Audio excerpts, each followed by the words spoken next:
Autre question problématique, c'est quand on revient des courses, comment laver ses fruits et légumes? Est-ce qu'il faut les passer à la javel, là encore? Voilà. Comment est-ce que le coronavirus peut être transmis par les aliments finalement, comme les fruits et légumes? Oui, oui, effectivement, il y a beaucoup de questions par rapport à ça. Encore, bien sûr, il y a des inconnus. Ce qu'on sait aujourd'hui, c'est la motocontamination. Pareil, c'est par gouttelette. Alors, on sait que le virus peut, aujourd'hui on le sait, qu'il peut infecter les cellules de l'intestin également. Alors, on suspecte qu'il y a une transmission, ce qu'on appelle féco-orale. En fait, c'est parce qu'il faut une bonne hygiène après avoir été aux toilettes, hein. Là, il y a un risque, mais il n'y a aucune transmission connue actuellement par voie alimentaire. On peut dire le risque, globalement, on peut le considérer comme faible, puisqu'il y a quand même une différence majeure entre virus et bactéries. Comme je mentionnais avant, le virus est un parasite intracellulaire obligatoire. Alors, par définition, il ne peut pas survivre longtemps en dehors d'une cellule et peut pas non plus se multiplier sur les aliments. Alors, même s'il se dépose, il est capable, effectivement, si on crache, voilà, ça peut se déposer par gouttelette sur les aliments, hein, mais même s'il se dépose, il ne peut pas se multiplier et la charge virale va donc rapidement baisser et du coup, le risque de transmission. Les bactéries, en revanche, là, on confond, c'est d'autres choses. Les bactéries, justement, elles ont la capacité de se multiplier, mais exponentiellement sur certains aliments. Et c'est pour ça, quand les conditions sont favorables, c'est pour ça on dit tellement faites attention, la planche à découper, par exemple, là, vous pourrez commencer avec quelques bactéries, vous avez des millions dans un espace, dans une court temps, ça c'est multiple. Et là, il faut faire très attention. Du coup, c'est important de respecter la bonne hygiène, surtout en cuisine, hein. Et encore, lavage des mains, lavage des légumes. On va simplement les laver, les légumes, par rapport au virus ici, et puis on va les essuyer. Ça suffit largement. Il n'y a rien d'autre nécessaire. Alors, les emballages, voilà, pareil, par précaution, effectivement, il y a une durée de survie. On ne sait pas encore qui a un certain temps. On ne sait pas quel est le risque de transmission. Mais par précaution, ce qu'on peut faire, on peut simplement l'essuyer avec l'eau, un essuie-tout, hein, en papier, ou une microfibre humidifiée, hein, surtout pas de lingettes jetables.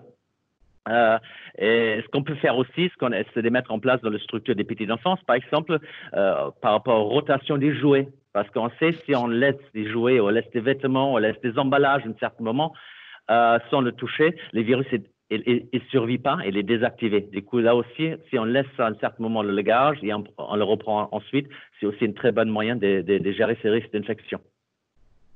Oui, merci Ragnar pour tous ces éclaircissements. Donc, finalement, avec ces messages-là, on en revient aux gestes de bon sens, donc, dont l'aération du logement, hein, qui est vraie toute l'année, hein, pas que en cette période de coronavirus. Elle est plus importante du fait du confinement, mais c'est vrai toute l'année. On en revient aussi aux fameux gestes barrières, dont le lavage des mains. Donc, on espère qu'au-delà de cette période de coronavirus, on gardera les bonnes habitudes d'hygiène qui ont été prises. Donc, ce serait un impact positif à maintenir finalement. Oui, tout à fait. Disons qu'on a une culture, effectivement, en France, on cherche un médicament, on est dans une culture des soins. Tout le monde est en attente d'un médicament pour soigner. C'était la même chose avec les pesticides. Avant, il y a un problème, je cherche un produit qui peut ressoudre, qui peut m'aider. Aujourd'hui, il faut comprendre, il y a d'autres choses. Les règles très simples de précaution, ils fonctionnent à merveille. Ils sont extrêmement efficaces.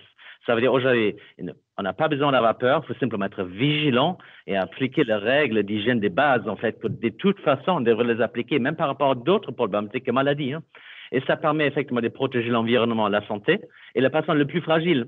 Et pas que pour le Covid, hein, comme vous avez dit, Lydie, ça concerne tous les autres risques infectieux aussi annuels, qu'on a la grippe également, et puis prenez aussi le gastro-entérite viral, hein. Il y a beaucoup le norovirus, certains virus qui créent ces gastro-entérites annuels et qui sont extrêmement résistants, qui sont beaucoup plus résistants finalement que le coronavirus, hein, en termes de nettoyage, Et là, effectivement, ces gestes-là, se laver les mains, garder une distance, respecter certaines choses pour pas infecter les personnes fragiles, hein, et sont autant importants qu'actuellement. J'espère que ça va perdurer. Pareil que j'espère qu'on aurait compris par rapport à la lutte contre toutes ces problématiques-là qu'il faut surtout focaliser sur le nettoyage des points de contact en période d'épidémie, hein, quoi que ce soit, Covid ou autre. Et après, un point positif, ce que je trouve, ça a quand même cette crise a quand même montré à tout le monde qu'il est possible de changer. On va bien dans une laps de temps relativement courte, les comportements ont changé. Des personnes ont commencé à cuisiner plus, ils ont favorisé des circuits courts, ils ont acheté plus de produits locaux. C'est tout ce qu'on souhaite mettre en place depuis mois. C'est difficile et là, ça quand même, c'était faisable, on a vu.